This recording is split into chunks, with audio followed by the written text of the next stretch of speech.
नमस्कार दोस्तों, स्वागत है आप सभी का द ग्रेट सरकारी यूट्यूब चैनल में। तो दोस्तों आज बात करने वाले हैं यूपीएसआई 9534 भर्ती के बारे में।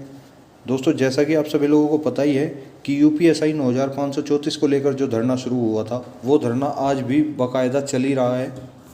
अभी तक भी यूपीएसआई वाले बच्चों की कोई मांग नहीं मानी गई, जबकि उस दिन बोर्ड की तरफ से भी ये कह दिया गया था कि शाम तक हम एसआईटी की जांच का ऑर्डर दे देंगे, एसआईटी की जांच करवा देंगे।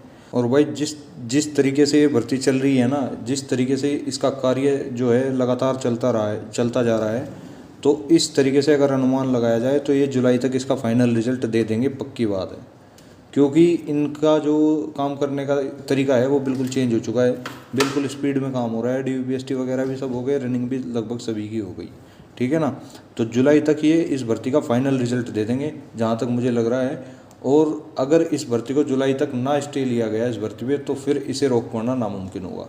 क्योंकि आपने 2017 वाली भर्ती में भी देखा होगा, उसमें भी पहले स्टे लिया गया था भर्ती पर, जब जाकर कुछ हुआ था। अन्यथा वो भर्ती भी ऐसे ही लगातार चलती रहती, कोई उसे रोकने वाला नहीं था। तो फिलहाल की अपडेट ये है कि भर्ती पर जो है 2-3 मुकदमे हो चुके हैं और अभी अभी हाल ही में भी कुछ रिट दायर की गई है, जो कि बताया जा रहा है कि जून में जो है अवकाश शुरू हो जाता है और जून जुलाई में जो है अवकाशकालीन जो है एक समिति बैठती है कोर्ट की, वही उस टाइम के मुकदमे की सुनवाई करती है। और अगर अब बात करूं, ये जो सामने लिखा हुआ है दरोगा भर्ती परीक्षा होगी निरस्त, अब री एग्ज़ाम होना तय, तो हाँ भाई ये बात भी बिल्कुल सत्य सी होती दिखाई दे सकती है आपको, क्योंकि इस बात की कई संभावनाएं यहाँ पर बनती हैं। तो एक बात आपको यहाँ पर साफ साफ क्लियर कर दूँ कि दरोगा भर्ती परीक्षा केवल तभी निरस्त हो सकती है अगर कोर्ट द्वारा गठित एसआईटी जो है अपने रिपोर्ट में 1-2 महीना जो भी टाइम लेगी उस रिपोर्ट को बनाने में, उस रिपोर्ट में ये पाती है कि एनएसईआईटी कंपनी जिसने पेपर कराया है वो इसमें संलिप्त है पूरी तरह, उसका बड़ा हाथ है इस धांधली में, और भर्ती बोर्ड का भी बड़ा हाथ है, तो ही इसकी परीक्षा जो है निरस्त हो सकती है, अन्यथा इसका कोई चांस नहीं है। लेकिन जितने प्रूफ छात्रों के पास हैं, जितने प्रूफ जो है बाज़ार में है, मार्केट में है, फिलहाल ऑनलाइन ऑफलाइन जितने भी प्रूफ हैं इस परीक्षा के खिलाफ, धांधली वालों के खिलाफ, वे सबूत यही इशारा करते हैं कि इसमें जो है बड़े स्तर पर धांधली हुई है।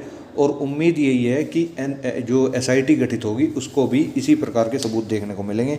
इसी कारण से जो है एसआईटी के आदेश अभी तक नहीं आ रहे हैं, क्योंकि फिर कंपनी भी फंसेगी और भर्ती बोर्ड भी फंसेगा।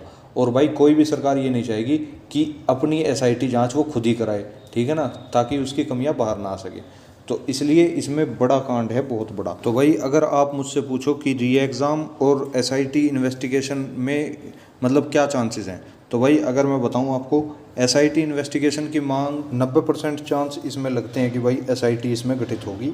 और अगर मैं बात करूं री एग्ज़ाम की, तो भाई री एग्ज़ाम जो है वो एसआईटी की रिपोर्ट के ऊपर डिपेंड है।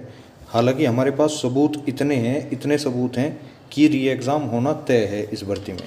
क्योंकि लगभग री एग्ज़ाम की भी अगर आपको बात बताऊं कि 90 से 95% मान के चलिए आपका री एग्ज़ाम होना तय है। हालांकि मांग इसमें हम सभी की अभी भी एसआईटी इन्वेस्टिगेशन की है कि एसआईटी इन्वेस्टिगेशन होकर ये क्लियर हो जाए कि भाई इतने बच्चे धांधली वाले हैं और इतने जो है वे क्लियर पास हुए हैं, तो उससे एक अंदाज़ा लग जाएगा। फिर 1 सेकंड कट ऑफ जारी होने का एक क्राइटेरिया आपको बनता दिखाई देगा। हालांकि अगर इसमें बड़े स्तर पर धांधली पाई जाती है, जो कि इसमें पाई जाएगी 100%, तो फिर ये परीक्षा निरस्त हो जाएगी, फिर इसमें दूसरा कोई ऑप्शन नहीं बचता है। और बाकी भाई मैंने कम्युनिटी पर एक पोल भी कराया था जिसमें आप सभी लोगों से पूछा था कि आप उनमें से कितने बच्चे एसआईटी जांच के समर्थन में हैं और कितने बच्चे री एग्ज़ाम के समर्थन में हैं, और कितनों को ये लगता है कि भर्ती क्लियर होगी, कुछ नहीं होगा। तो आप लोग सामने आंकड़े देख सकते हो, बड़े ही चौंकाने वाले आंकड़े आपको दिखाई देंगे। अब जो सेकंड लिस्ट की मैं बात कर रहा हूँ, सेकंड लिस्ट केवल तभी आ सकती है जब इस भर्ती में धांधली जो है बड़े स्तर पर ना हो, और ऐसा आपको देखने को नहीं मिलेगा।